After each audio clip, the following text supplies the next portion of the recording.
This is the recovery room. Full darkness, no water, no electricity.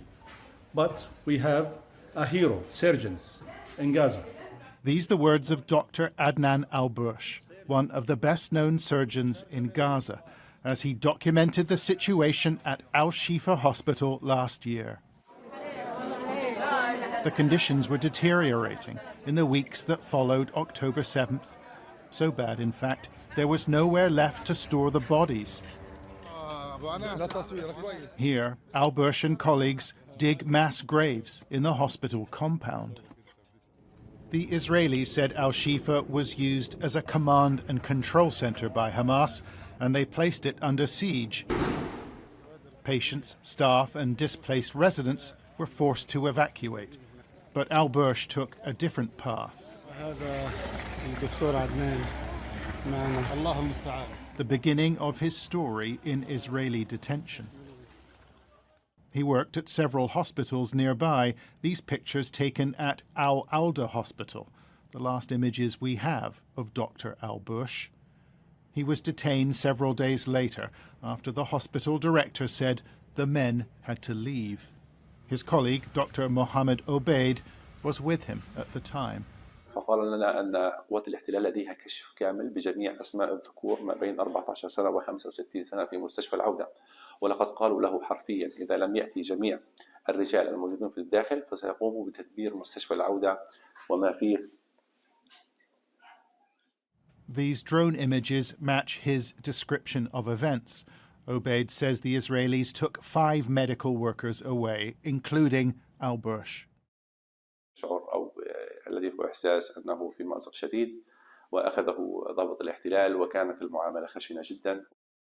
Al Bursh was sent to an Israeli army base called Stade Timan, used for processing detainees from Gaza. On arrival, he spoke to another doctor who'd been imprisoned at the facility. He was so badly treated, so he was unable even to go to the toilet alone. So I thought he was beaten very badly. Dr. Al Bursh would remain in Israeli custody and was sent the following April to this prison called Ofer. Shortly after his arrival, he died. News of the surgeon's death was announced quietly in May, the Israelis offering no explanation, no cause of death, nor have they returned the body to members of the family. The regime at Ofer is harsh, something the prison service was keen to emphasize when an Israeli television channel was given this tour. And Sky News can reveal new information about Al Bursh's death.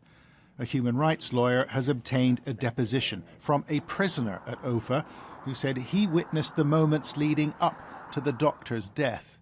He had clearly been assaulted with injuries around his body.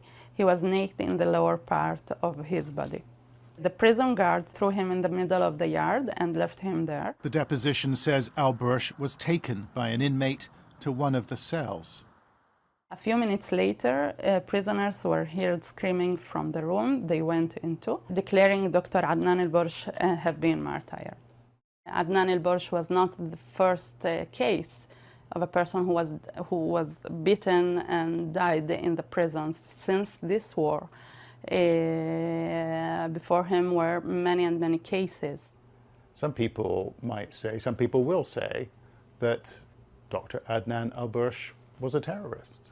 Like, if I want to answer formally to this question, he was not charged till now, and many of these detainees are not charged from Gaza.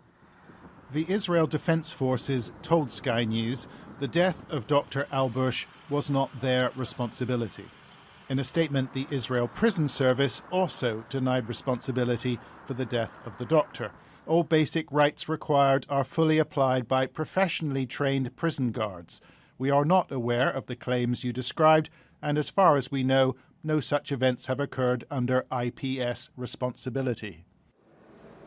This story is one of a countless number left buried under the weight of Gaza's recent past. Yet Al Bursh was a much-loved figure in the territory. His death and the manner in which he died are deemed by many as unforgivable.